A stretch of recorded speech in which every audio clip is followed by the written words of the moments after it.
Hey, how you doing? It's great to meet you. Nice meeting you. I like that we're kind of matching. That's right.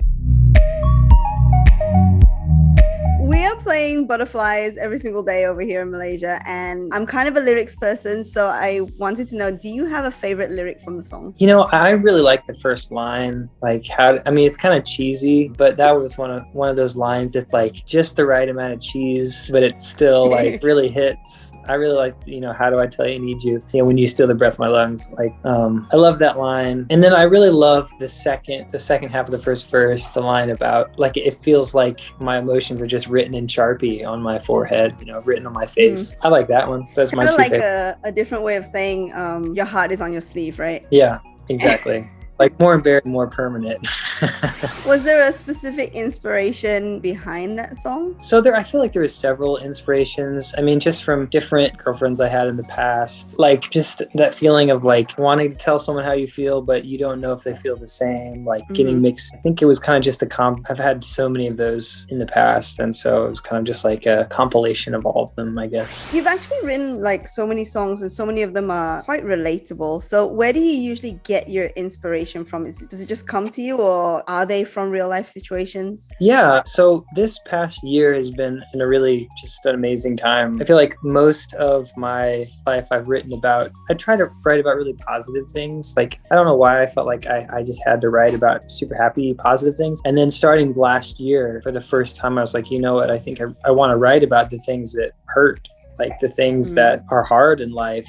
So for me, it's the inspiration. I've got like a lot of inspiration from all these things, breakups, from depression, from social anxiety, like all these things in the past that like some things I've dealt with and I've gone through, some things I'm still dealing with, but I've never written about it. And for me, it's just really, really exciting to be able to share that. It's exciting to see people respond to it. And that's the crazy thing, is that like I feel like I'm able to help people in a positive way by writing about negative things. Well, the first song that ever went viral on TikTok was called Empty House, right? Yeah. So I know you said that's about social anxiety. Was there a specific moment in time that just kind of triggered it? Because I remember you said you suddenly recognized that you had it. Did you always have it and you just recognized it, or did something happen that you were like, oh, this is happening to me now? Because as we grow, sometimes we develop random things, right? Yeah, I mean, for me, I feel like I kind of always sort of had it, but growing up, we just lived in the country, and I didn't have a lot of friends, and I didn't really hang out a whole lot. Like I did, obviously had some friends, but then when I went to college,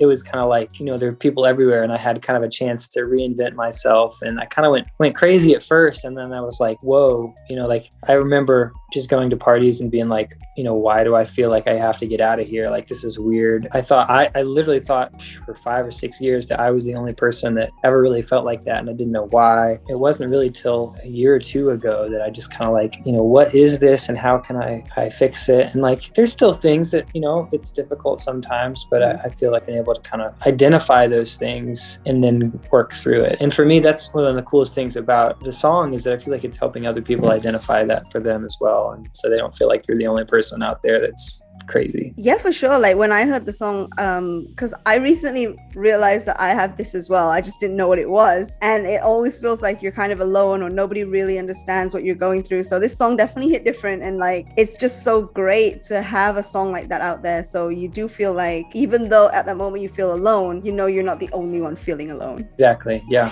So I was on your TikTok and I noticed you like doing these send this song to someone kind of videos with specific songs of yours. So I wanted to see whether you remember what songs you've sent out to people. Like which one of my TikTok videos I've sent to other people? Yeah, or if you think now there's a specific song like on the radio or something that you think is also suitable for the situation, you could say that as well. Okay. So send this song to someone you really, really, really miss. What song would it be? Someone I really, really miss. You actually did a few of this one on your page. Let's see. Okay, so that one was Stupid Face, right? Yes. Yeah. Okay, so send this song to someone who is going through a breakup. 3 Moods. Send this song to someone you wish you knew you weren't feeling too comfortable. Maybe Empty House. Okay, all right. Okay, then at least we know like you're sending out the right songs because you also remember which ones. Okay, send this song to your crush. That was Butterflies. Yes. And the last one, send this song to your younger self. That one's easy. It was the Younger Me song, which is not. Yeah, I was gonna say, like, this one doesn't have a title yet, but if you feel comfortable singing a little bit of it. Yeah. I may have to grab an instrument or something. This is Old Faithful here. I bought this guitar right before I moved to Atlanta, and it's all torn up and beat up, but I love it. So which song you want me to sing? The younger self one. I gotta remember that one. I don't know, we move away. It's probably the first time I've ever sang it live, so. Oh, exclusive. I'm gonna pull the lyrics too. Like I said, I'm so bad with lyrics. Okay, here we go.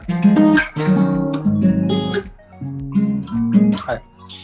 What happens to all our friends? I don't know, we move away. Does grandma make it to our wedding? No, we miss her every day. Do we make it right in songs like we're always dreaming of? I don't know, but we don't give up. Hey, that's it. That's all I've got so far, actually, which is crazy, but that's all I've written. Well, that's not true. I wrote a chorus to it. I really like that song. And that was actually going to be my next question, because I noticed you've got a lot of songs on TikTok and people are like begging you to finish them. Are they all going to get finished, or maybe just a couple? Which one you got in the works? Man, I wish I had a good answer for that. And I'm with you and everyone else on TikTok. Like every song I write, I love. Like they're all. I wish I could release all of them. I'm not sure which ones we're gonna release next. I've been talking with my management and my label just to kind of pick which one would work. One thing that I'm excited about though is that the plan is to keep releasing singles. So keep doing these, but then later in the fall, once we get to around maybe 8 or 9 songs, then we're going to take maybe 3 or 4 songs and finish those and then put them in an album. So even if I don't release that single, I may still, and that's one of my favorites too. So that's one that I'm leaning toward just adding to the album. So it'll be released, but not as a single. Okay, I love that you're answering my questions before I even ask them, because the next question was definitely what can we expect for 2022. So we can expect an album. Yep. And we can expect new singles very soon. Yeah, we're working right now. I've got 3 or 4 different songs. We're just deciding which ones we want to move forward on, but we'll probably announce something in the next week or 2. Cool. The next song's going to be and then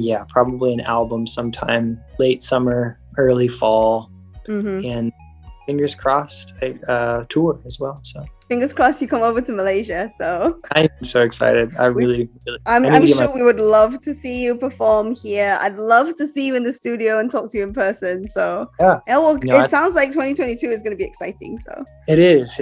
It's fun, exciting, terrifying, all the above.